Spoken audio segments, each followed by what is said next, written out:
Sige po. Tayo po ay saglit na manalangin. Panginoon, marami pong salamat sa gabi ito sa iyong patuloy na pagbibigay sa amin ng kalakasan. Dalangin po namin na ikaw po ang patuloy na manguna sa aming pong pag-aaral.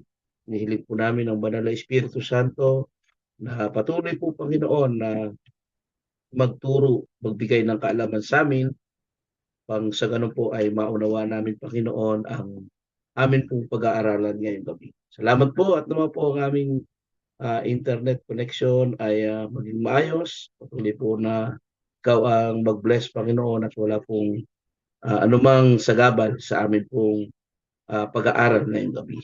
Ang aming dalangin sa pangalan po ni Jesus. Amen. Okay. So, gandang gabi po sa ating pong lahat, mga kapatid. May nakikita na po ba kayo sa ating monitor? Akin lang pong isi-share.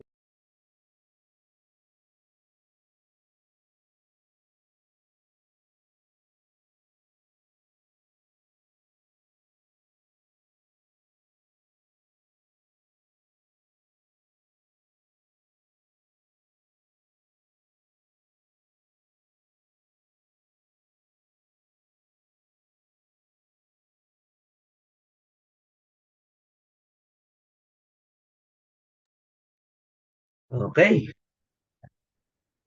Nakita na po kayo, mga kapatid? Yes po. Prof, meron po. Malinaw po ba ang aking sound sa inyo ang dating? Loud and clear. Okay. Kung meron po tayong mga naka-open na mic, paki-usap po na paki-off muna po ang inyong mga microphone. Mamaya na lang po natin buksan sa ating pagkatapos po ng ating lesson. Yan. Salamat po ng marami.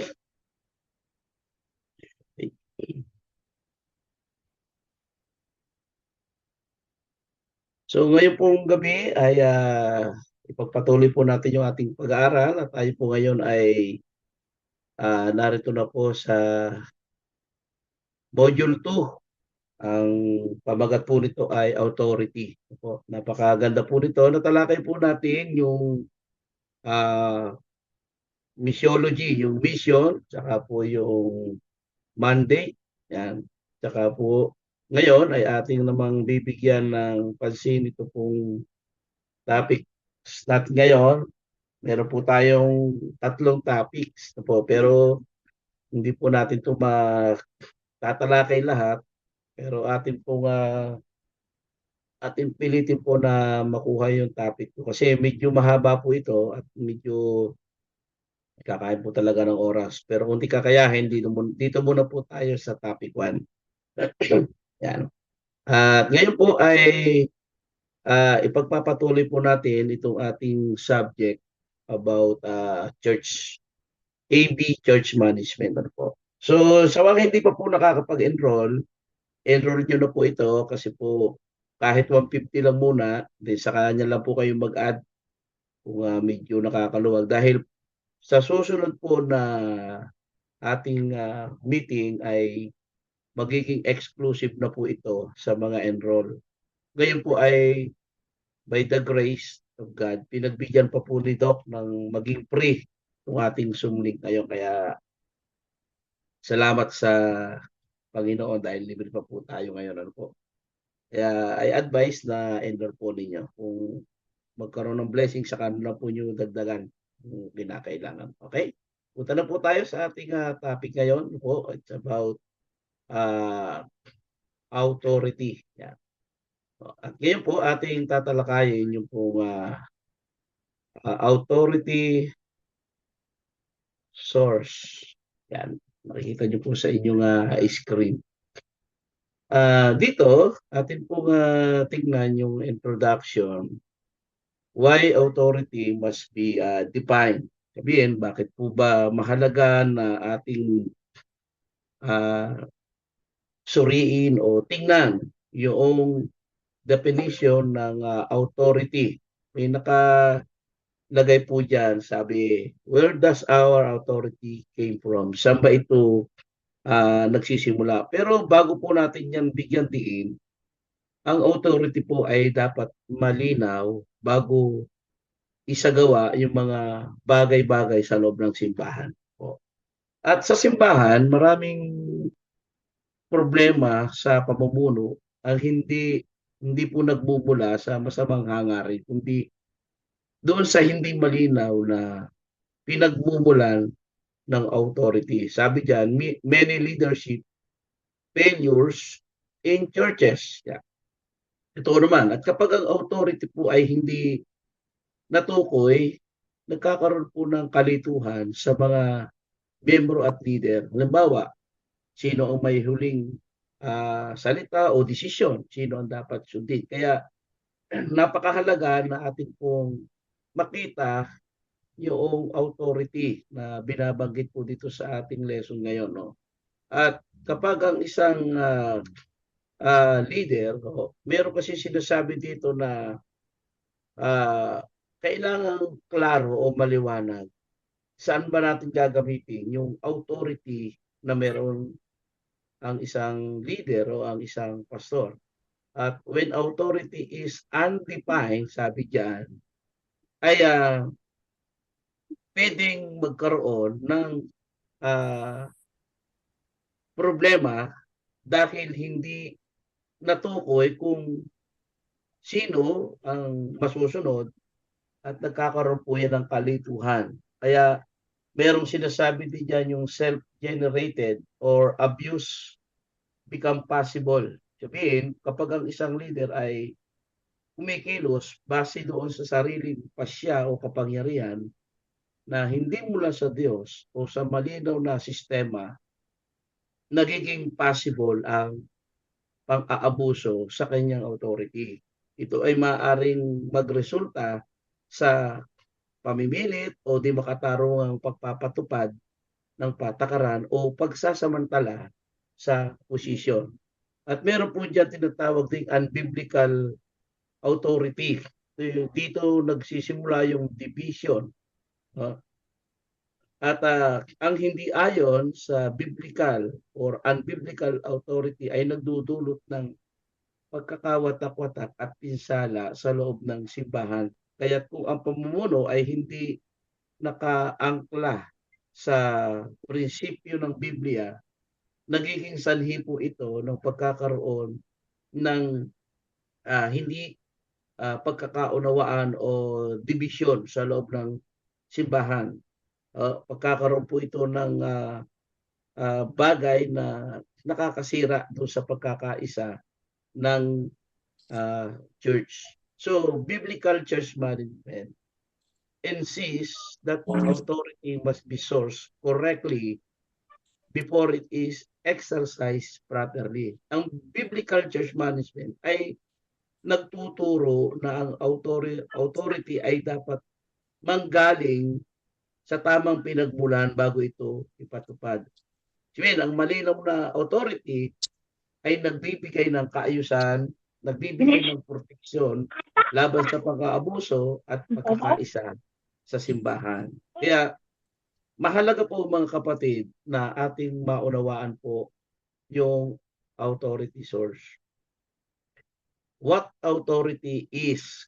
Tingnan po natin yung biblical definition ng authority. Sabi niya, ang definition of authority is the God-given right and responsibility to lead, to teach, to govern, and serve within the limits God set. So yan po yung napakagandang pagpapaliwanag na ang authority ay ang karapatan at responsibilidad na ibinibigay ng Diyos upang mamuno, upang magturo, upang mamahala at maglingkod sa loob ng hangganang itinakda ng Diyos. Authority is not power for control or permission to dominate. Sabihin, Hindi ito kapangyarihan para kontrolin ang iba. Hindi po ito pahintulot para pagsamantalahan o i-command ang iba. Sa Biblia or sa biblical perspective or definition, ang Bible ay nagpapakita ng authority ay hindi basta power trip or personal na kapangyarihan para sa sariling kapakinabangan. Ito ay isang banal na responsibilidad ginagamit upang maglingkod sa iba. Hindi upang pahirapan o manipulahin ang iba. Laging may limitasyon. Kaya ang bawat leader ay dapat kumilos sa loob ng mga patakaran at prinsipyo ng Diyos. Sabi doon sa Romans 13:1, there is no power but of God, the powers that we are ordained of God. So mahalaga po na makita natin na ang authority ito po ay uh, ibinigay ng Diyos sa atin para gamitin sa tamang kaparaanan. So what authority is? Sabi diyan. Authority versus power. Yeah. Sabi po dito, yung power, ability to force, at yung authority ay right to lead. Yan po yung sinasabi niya. So ang authority ay hindi isang platform lang para sa sariling pagpapakita ng lakas, kundi laging may kasamang pananagutan po ito. At dito, kung ating makikita, ang tunay na authority ay nakabatay sa pamantayan po ng ating Panginoon. Pag sinabing power,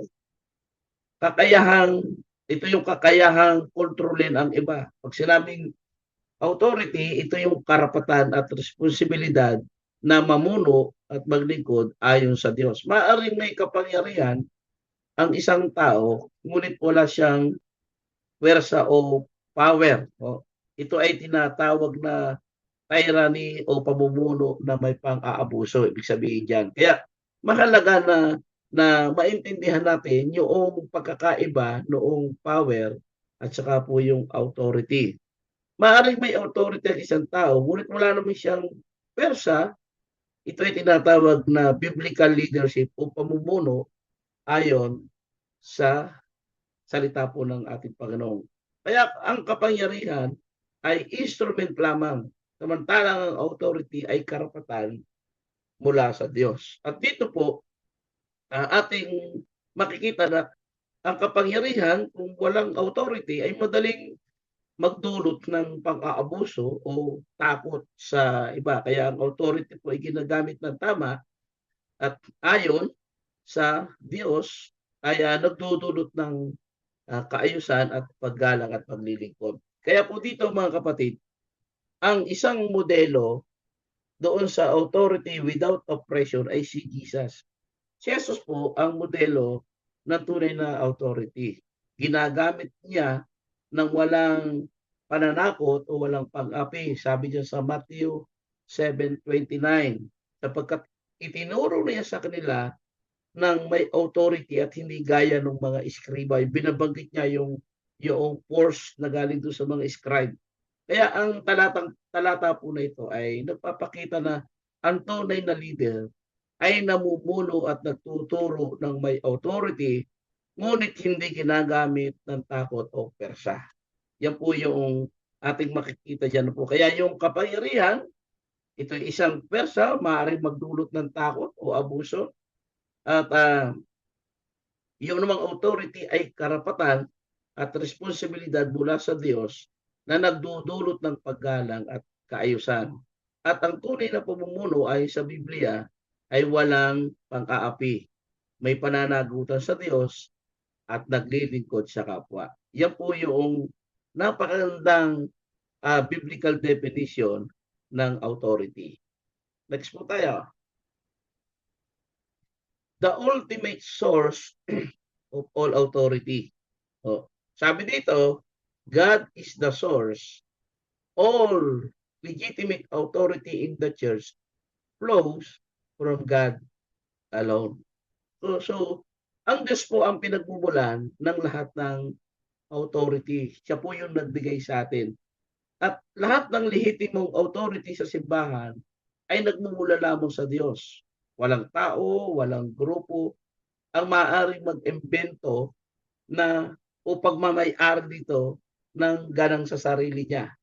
At ibig sabihin, dito mga kapatid, no pastor create his own authority. Walang pastor ang lumilika ng sariling otoridad. Ang kanyang karapatan at responsibilidad sa pamumuno ay ibinibigay ng Diyos. Hindi po ito gawa-gawa lang yung authority. Talagang ito po ay galing mismo sa Diyos, no? Kaya hindi doon sa kanyang sariling posisyon lamang. At no word owns authority. Walang lupon ang pagmamay-ari ang authority. Kahit sila ang nag-organisa o namahala, ang kanilang authority ay mula sa Diyos, hindi sa kanilang posisyon lamang. Ang pangatlo, no congregation invent authority. Sabihin, ang kongregasyon po ay hindi nag-invent ng authority dahil ang authority sa simbahan ay hindi produkto ng disenyo ng tao, kundi ito po ay biyaya at kautusan mula sa Diyos. Kaya po, ang lahat ng authority ay banal at ipinagkaloob ng Diyos. Ang bawat leader sa simbahan ay tagapangalaga lamang ng authority at may pananagutan sa Diyos kung paano nila ito ginagamit. Kapag mali ang pinagmula ng authority, nagdudulot po ito ng kalituhan, pang-aabuso at pagkakawatak-watak sa simbahan. Kaya ito po ay na-receive natin yung authority galing po sa ating Diyos na buhay. Next, yung the ultimate source of all authority. So, ang tunay na pinanggalingan, pinagmulan, sabi po dito, Christ as the head of the church. So, Jesus Christ is the supreme authority over the church. Colossians 1:18, no? Na si Kristo ang ulo ng simbahan. Si Kristo ang pinakamataas na authority sa simbahan. Walang leader o kongregasyon o lupon o anuman ang mas mataas kaysa kay Kristo. Lahat ay sumasailalim sa pamumuno ni Christ. Sabi niya sa Colossians chapter 1 verse 18, siya ang ulo ng katawan ang simbahan. Kaya ang mga leader ay sabi dito, this has massive management implication. Leaders are under authority, not above it. Policies must submit to Christ. Decision must honor Scripture. Sabihin, ang leader po dito ay nasa ilalim ng authority, hindi lampas doon sa authority ni Jesus Christ. At kahit sino sa posisyon ng pamumuno ay hindi po boss o may-ari ng simbahan. Ang tungkulin nila ay maglingkod, mamuno, magpatupad ng authority ayon sa kalooban ng Diyos sa pamamagitan ni Kristo. At ang mga patakaran po ay dapat nakasunod ayon doon sa nais ng Diyos. So lahat ng pulisiya, lahat ng regulasyon o plano ng simbahan ay dapat nakaangkla doon sa turo ng banal na salita ng ating Panginoon. At ang decision ay dapat igagalang yung banal na kasulatan. Kaya ang bawat hakbang po na ginagawa o desisyon sa pamumuno ng simbahan ay sumasailalim sa salita ng Panginoon at naglilingkod sa kalwalhatian ng ating Diyos. Dahil ang simbahan po, the church, sabi dito, is never leader owned. It is Christ rule. Ang simbahan ay hindi pagmamay-ari ng leader. Ang simbahan ay Christ rule. Kaya lahat ng authority of decision ay nakabase sa pamumuno ni Kristo bilang ulo ng katawan po ng simbahan. Kaya si Kristo ang tunay na pinanggalingan ng authority sa church. At ang tamang pamumuno ay sumusunod, naglilingkod, at nagpaparangal sa kanyang pamumuno. Kapag naintindihan at naipatupad ito, naiiwasan ang abuse of power at pagkakawatak-watak sa loob ng simbahan. Kaya mahalaga na naunawaan natin na ang pinagmulan ng ating mga uh, authority to lead ay si Kristo. Next, yung pong tinatawag na derived authority. Yan. Paano ba ito natatanggap ng mga leader, yung authority?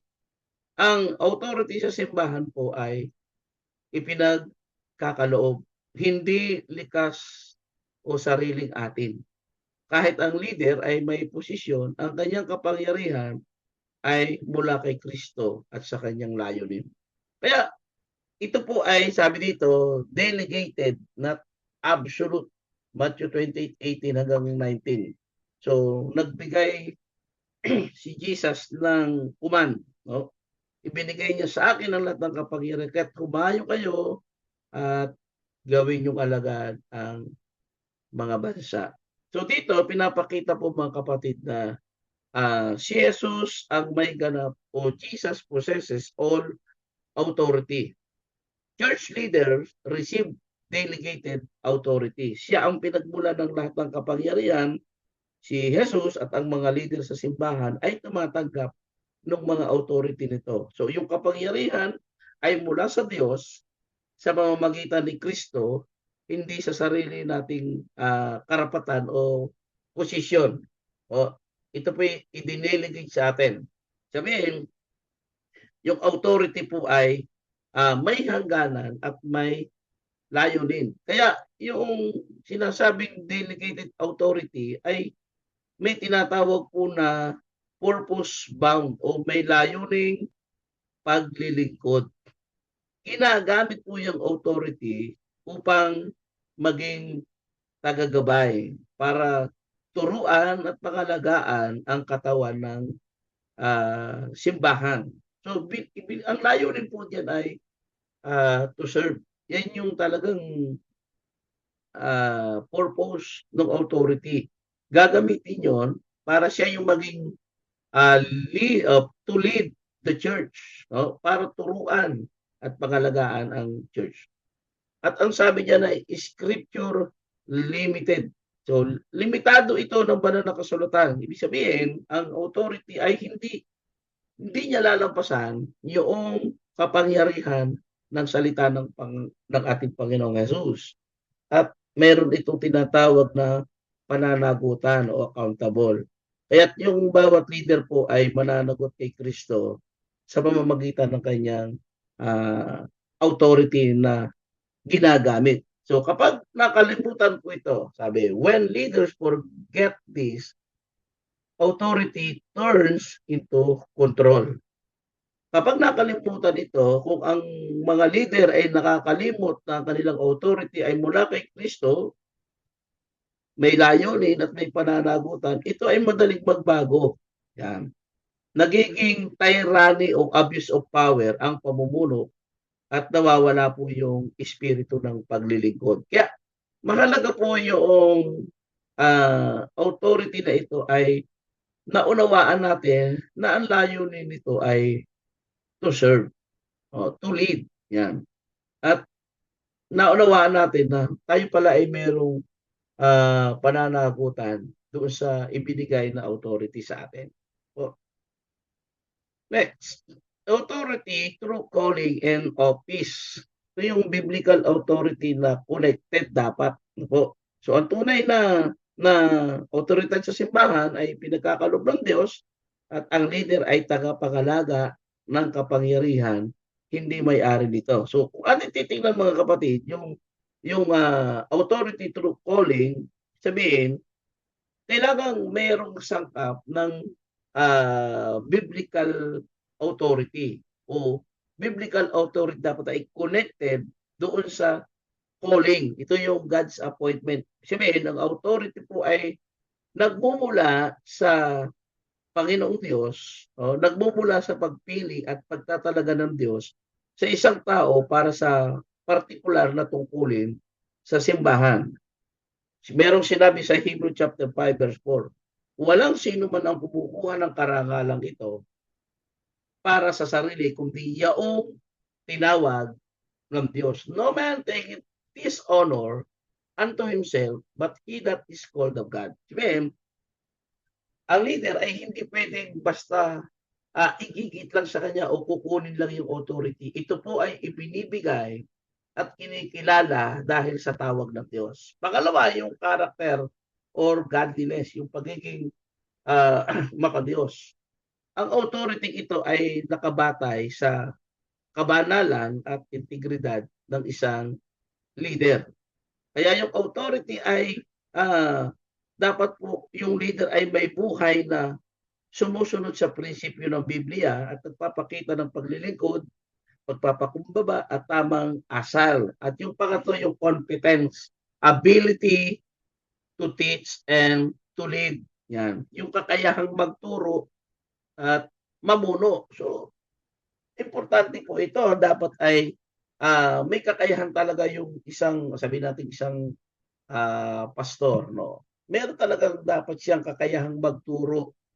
Meron siyang kakayahang mamuno. Kaya, alam niyo po, mahalaga yung pag-aaral. Itong ating ginagawa, itong ikaw ay makapasok sa Bible School, hindi naman ang aim o ang purpose dito ay para ka lang makakuha ng tinatawag na credential o makakuha po noong approach ng high respect ng tao. Ang number one na purpose dito ay para matuto upang magamit yung natutunan doon sa kanyang gagalawan na simbahan, magkakaroon siya ng abilidad o kakayahan na mamuno at magturo. So, hindi sapat na may tawag o may karakter lamang. Ang leader ay dapat may kakayahan. Hindi pwedeng ano lang siya, may karakter lang. Ano yung karakter?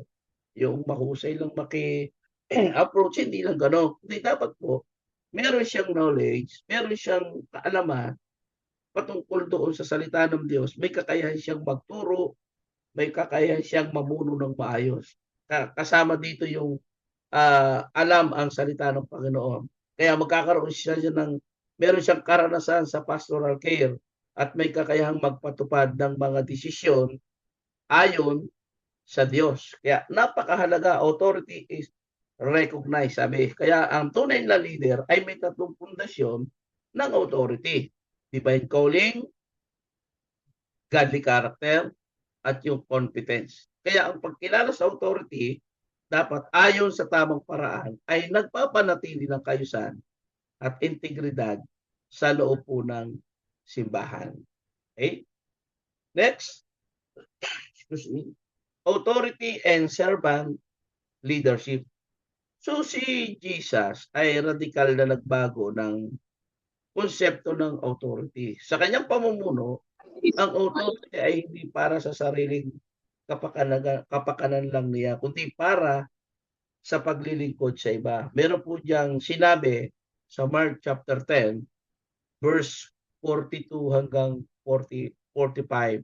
Sabi niyan, whosoever will be great among you shall be your minister. Ang ginamit diyan ay minister or servant. No? Sino man sa inyo ang nagnanais na maging dakila ay maging lingkod. So dito po mga kapatid, ang servant leadership ay merong tinatawag na principle in God's kingdom. Ang authority exists to serve. Sabihin, ang otoridad po ay nag-i-exist para maglingkod. Ang leader ay naglilingkod, hindi nagpapakita ng kapangyarihan lamang sa kanyang pinamumunuan. At ang bawat posisyon sa simbahan ay may tungkuling gabayan at paglingkuran ang iba. So yun yung, kaya nag-i-exist yung kanyang authority ay para po paglingkuran ang church o ang mga kaluluwa. Second, leadership exists to build up. So yan po yung spirit of servant leadership. Kailangan naintindihan natin ito mga kapatid, naunawaan, upang sa ganon, makita natin mabuti yung calling ng servant leadership. Kaya ang pamumuno ay para magpatibay. No? Ang layunin ng pamumuno ay para magturo, magpalago o magpatibay ng body of Christ. Hindi ito para personal na interest. Ito po ay may layunin to build up the church. Kaya yung authority na meron tayo ay ibinigay ng Diyos sa atin, sagrado. Sabihin, galing sa Panginoon Diyos. No? Kaya, pangatlo, yung position exists for responsibility, not privilege. So, ang position ay para doon sa responsibilidad, hindi para lang sa karangalan. Kaya ang leader ay may pananagutan sa kanilang mga aksyon at hindi ginagamit ang posisyon para lang doon sa kanyang sariling kapakanan. Kaya ang biblical authority flow downward in service, sabi diyan. Ito po ay diminish, ibig sabihin ito po ay nagbibigay ng lakas sa iba.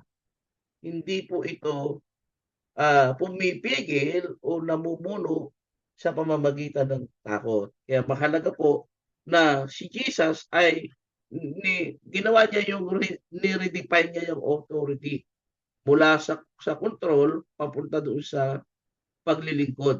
At ang tunay na pamumuno ayon sa Biblia ay authority na naglilingkod, nagtataguyod at may pananagutan sa Diyos. Kung mali ang paggamit ng authority, sabi ko kanina, nagiging tyranny. Sabihin, yung panggigipit, no? Or self-serving leadership. Kapag ito po ay hindi naunawaan yung servant leadership. Okay, next. Tingnan po natin yung acronym, no? Noong authority. Ano po ang sabi diyan doon sa acronym ng authority? Sabi diyan, all authority belong to God. Ito po ay mula sa Diyos. Ibinigay sa atin ang kapangyarihan at ito po ang lahat ng authority meron ay sa Diyos nanggaling. Yung sinasabi po dito, ibig sabihin, binigay ito sa atin, yung authority na ito, kaya walang leader o kongregasyon na maaring igiit yung authority ay galing sa kanya, kundi ito po ay ipinagkaloob at ipinagkatiwala ng Diyos. Kaya yung pagtanggap ng authority ay may pananagutan. Kaya kapag ang leader ay binigyan ng authority, ibinigay yung authority sa kanya bilang pastor, bilang elder o bilang minister, may obligasyon siyang gamitin ito ayon sa layunin at prinsipyo ng Diyos, hindi para sa sariling kapakinabangan. Kaya ang tunay na pamumuno ay nakaangkla kay Kristo. Lahat ng desisyon, lahat ng patakaran at pamumuno sa simbahan ay nakaalinsunod sa kapangyarihan ng ating Panginoong Hesus. Kaya ang lahat ng authority sa simbahan na meron tayo ay ibinigay galing sa Diyos. Ang sunod po ay yung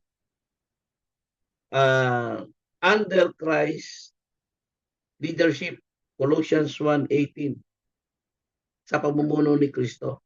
Kaya sinabi niya na siya yung He is the head of the body or the church. So si Kristo ang pinagmula ng authority sa simbahan, kaya ito po ay nakaangkla sa kanya.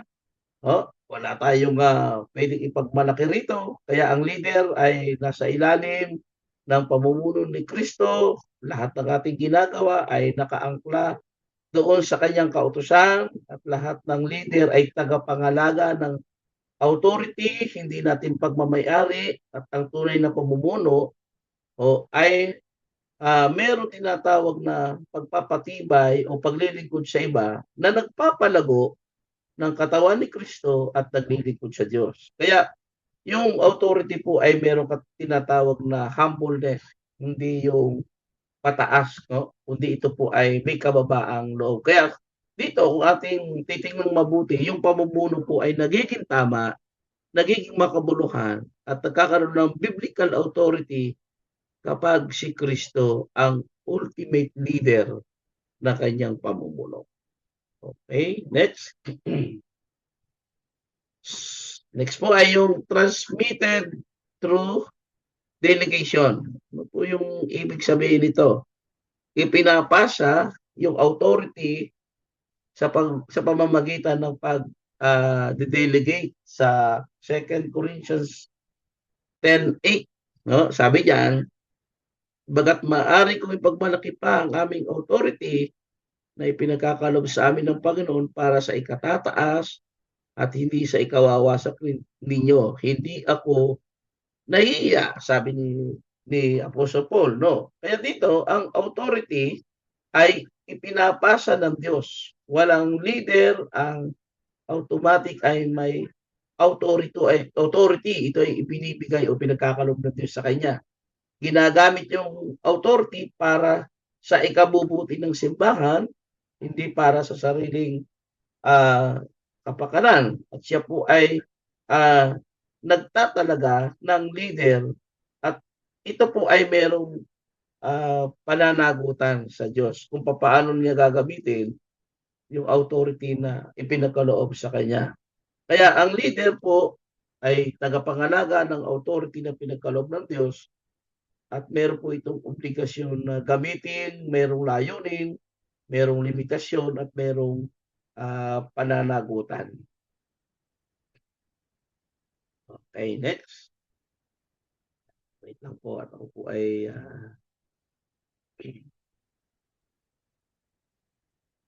iinom lang.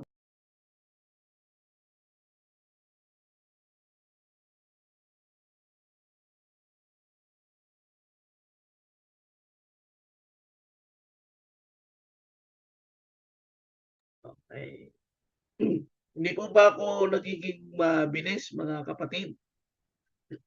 Okay lang po ba sa inyo? Okay po. Next, dito po tayo sa susunod. Yan, yung Letter H, Pastor. ng Letter H po. authority. Yan. Sabi po dito ay order by scripture. Ano po? Kaya mahalagang maunawaan natin itong authority na ibinibigay sa atin ng Panginoon ay nakaangkla doon po sa salita po ng ating Panginoon. At ang kapangyarihan ito dito sa mundong ito dapat ay naka-align sa salita ng ating Panginoon. Kaya mahalaga na ito po ay naunawaan natin bilang mga anak po ng ating Panginoon. So, kailangan nakaangkla lagi doon po sa salita ng ating Panginoong Hesus ang ating pagkakaroon po ng kapangyarihan na mag-lead, no?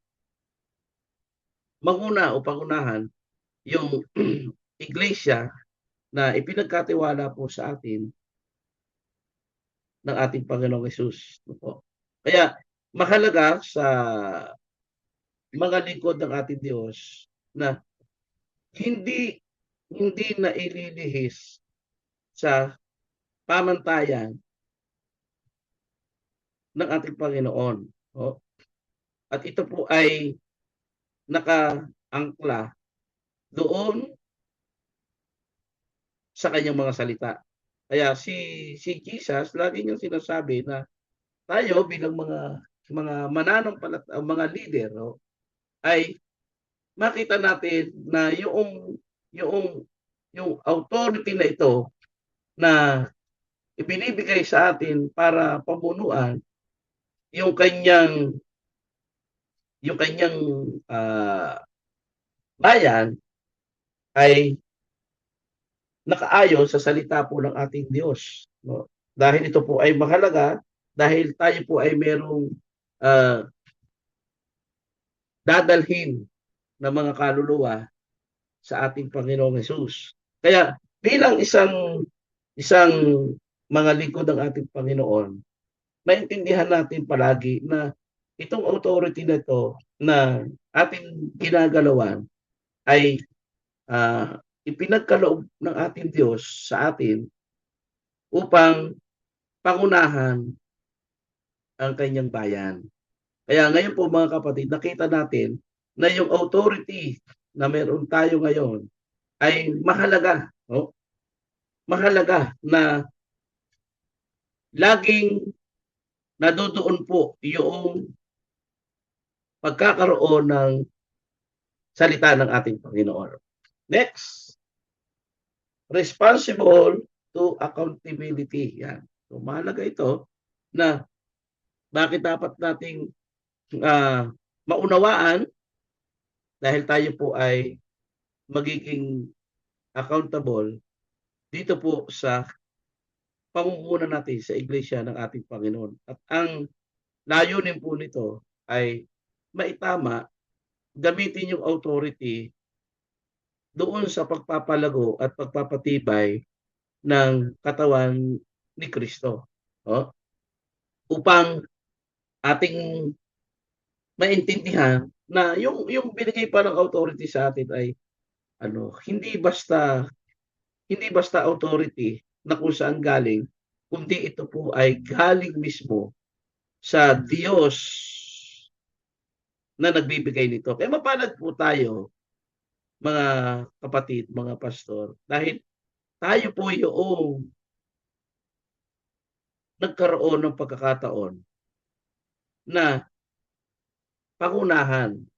Kaya maging responsible tayo doon sa accountability na ibinibigay sa atin dahil ito po ay may kaakibat na tinatawag po nating pananagutan. Kaya pag hindi po ito na pangalagaan o nabantayan ng isang leader, pwede pong magkaroon ng problema yung church na kanyang pinangungunahan. Kaya gamitin po natin yung authority na merong pagkilala sa ating Diyos. Amen? Kaya ito po ay ibinibigay sa atin ngayon, mga kapatid, upang makita natin na yung pagkakaroon ng authority sa church ay isa po itong gagamitin para yung iglesia o yung mga mananampalataya ay lumakas, sumigla doon sa kanilang pananampalataya. So gagamitin itong position na ito para to lead, para i-build up yung pananampalataya na ang bawat pagtuturo o bawat pagtutuwid ay merong prinsipyo at aral na galing po sa ating Panginoong Hesus. Kaya mahalaga na yung authority ay intended for edification. Sunod po, sabi dito ay tested by fruit. Yan. Kaya makikita natin, mga kapatid kong manggagawa, no, na yung authority talaga ay subok na dahil nakikita yung bunga. Nakikita yung malinaw na fruit ng kanyang paglilingkod sa Diyos. Subok na yung kanyang paglilingkod dahil maliwanag sa kanya, naintindihan niya na yung kanyang paglilingkod ay merong kasaysayan o merong tinatawag nating sigla dahil yung fruit, yung bunga ng kanyang paglilingkod ay lumalago. At doon sa kanyang authority na ginagamit ay hindi basta sa kanyang sarili, kundi ito po ay nakaangkla sa layunin ng ating Panginoong Hesus. Kaya mahalaga po yung bunga sa ating paglilingkod. At ito yung isang pinakamaganda, yielded back to God. Yung all glory, yung lahat po ng papuri ay sa Panginoon ibabalik po. Kaya tayo, kung ano man po yung nagiging nagiging bunga ng ating paglilingkod, bawat isa sa atin ay magbibigay ng ulat sa Diyos. Kaya yung authority na may pananagutan sa Diyos, kahit gaano kataas ang posisyon ng leader, lagi pa rin niyang ibabalik sa Panginoon. Yung tamang pumumuno ay merong pagkilala sa Diyos. Nandoon po yung kanyang papuri, bagamat nagiging success siya sa ministry, ay kanya itong ibibigay yung pasasalamat sa ating Panginoon. Yung all glory ay belong sa ating Diyos na buhay. Kaya ito pong authority na meron tayo ay isang bagay na ibinigay upang magamit o maging accountable doon po sa nais ng ating Panginoon. So tingnan po natin yung polity na tinatawag. Bago natin i-discuss yung structure, o establish muna natin yung polity principle na sinasabi po dito. Ito yung binabanggit na isang simbahan o isang pamamahala. Ang polity po ay isang organization o pamamahala at paraan ng pagpapasya. Itong tinatawag nating polity principle ay merong binabanggit na Christ is supreme. No polity replaces Christ headship. Ibig sabihin, walang anumang istruktura o patakaran sa simbahan ang maaaring pumalit sa pamumuno ni Kristo. Lahat ng desisyon o sa organisasyon ay nakasunod lamang sa ating Panginoong Hesus. At yung polity principle number 2, authority is plural and accountable. Sabihin, ang authority sa simbahan ay hindi dapat naka-sentro lamang sa isang tao lang. Dapat po ito ay nakaangkla o naka-align sa ating Diyos. So, ibig sabihin ay maraming leader ang nagtutulungan upang maiwasan ang pang-aabuso at maling pamumuno. So, ang biblical governance ay nagbibigay ng protection para doon sa unchecked authority. Kaya lahat po tayo ay may pananagutan sa simbahan. At yung polity principle 3 is scripture govern structure. So ito po ay lahat ng pamamahala ay nakabatay sa salita ng ating Panginoon. Lahat ng patakaran o sistema ay sumusunod doon sa banal na kasulatan, hindi doon sa kasulatan na iniuutos lamang ng isang tao. Ang istruktura ng simbahan ay dapat na naglilingkod sa katuruan ng Diyos at sa katawan ng simbahan, hindi sa personal o doon sa interest lamang. Kaya ito po, pinapanatili niya yung kapayapaan, yung kaayusan at integridad ng simbahan. Kaya kapag si Christ ang supreme, lahat ng authority at structure ay sumusunod kay Kristo. At kapag ito ay plural and accountable, maraming leader, lahat ay may pananagutan at lahat ng desisyon sa church ay nakaangkla sa salita ng ating Panginoong Hesus. Sumunod tayo doon sa yung mga pangkaraniwan na pagkakamali tungkol sa pinagmula ng authority. Meron tinatawag po niya na charismatic authority only. Ano yung charismatic authority only? Personality replaces scripture.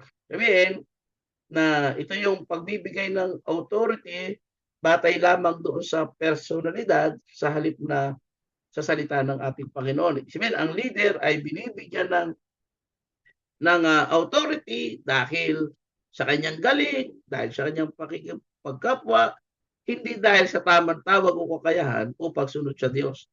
Kaya ang resulta ng pamumuno ay pwedeng maging ego-driven at hindi nakaangkla sa salita po ng salita ng Diyos. Pangalawa, yung institutional authority only. Yung office replaces calling. Then, yung authority ng institusyon ay nakatuon lamang doon sa kanyang posisyon. Hindi doon sa tawag ng Panginoon. Kaya yung authority ay nakabase lamang doon sa titulo, hindi doon sa espiritual na kapasidad ng leader. Kaya ang nagiging resulta, ang leader ay maaaring magpakalakas sa posisyon nang hindi sumusunod sa kalooban ng Diyos. Pangatlo, yung democratic absolutism. Sabihin, majority replaces Christ. Ang karamihan ay yung pumapalit kay Kristo, yung decision sa simbahan ay binubuo batay doon sa opinion ng nakararami sa halip na sa aral ni Kristo. Kaya ang resulta ng simbahan ay maaaring malihis sa biblical principle dahil ang popularity ay mas pinapahalagahan kaysa kalooban ng Diyos. Meron tinatawag din pong pastoral absolutism. Leader replace accountability. Yung leader ang pumapalit doon sa pananagutan. Sabihin, ang leader ay walang check and balance at ginagamit ang authority para sa sariling kapakinabangan o kontrol. Kaya nagiging resulta, walang transparency, walang pananagutan at madaling mauwi doon sa pag-aabuso sa kanyang authority. Ito po yung mga common error lamang na nagaganap. Okay? So, yan po yung ating unang topic na tinalakay ngayon. So, siguro hindi po natin ito matatalakay lahat kasi medyo mahaba po ito at dito po tayo magtatapos. Ang atin pong iiwan ko po sa inyo, yung tamang pinagmula ng authority ay ang Diyos at ang Biblia, hindi tao, hindi posisyon, at hindi po yung kaalaman lamang. Ito po ay nanggaling mismo sa ating Diyos. Kaya yung authority na meron tayo mga kapatid, ito po ay ipinahiram sa atin ng ating Panginoon. Siya po ang tunay na merong karapatan at siya po yung tunay na pinanggalingan ng ating pamumuno. Amen? So yun po, at dito po na po tayo magtatapos sa topic number 1 kasi medyo mahaba pa po itong susunod, hindi natin kakayahin. So yun po, at nawa po sa gabing ito na na-define natin ano ba yung power at ano ba yung authority. Kaya tayo po na merong mga pinamumunuan na simbahan, lagi nating isipin na yung authority na meron tayo sa ating pamumuno ay biyaya ng ating Panginoon. Amen? Tayo po ay saglit na manalangin bago po tayo magwakas. Lord, salamat po sa gabi ito, sa iyong patuloy na pagbibigay ng kaalaman paano namin pangungunahan ang iyong iglesia at nawa po Panginoon patuloy na maluwalhati ka sa amin pong pagmiministeryo at yung authority na meron kami bilang mga leader ay huwag pong gamitin o maabuso Panginoon laban sa iba kundi gamitin po ito Panginoon na ang layunin ay maglingkod, Panginoon. Kaya hinihiling namin, O Diyos, na ikaw po ang manguna, ikaw po ang magbigay ng wisdom, ng knowledge sa bawat isa. Kung sa ganun po ay maunawaan namin yung authority na ibinigay mo sa amin, ay huwag maging power para nang sa ganon, yung church na iyong pinagkatiwala sa amin ay patuloy na tumibay, lumago at dumating doon sa punto na kami, Panginoon, ay isang maging mabuting katiwala. Marami pong salamat. Ito po aming dalangin sa pangalan ni Jesus. Amen. Amen.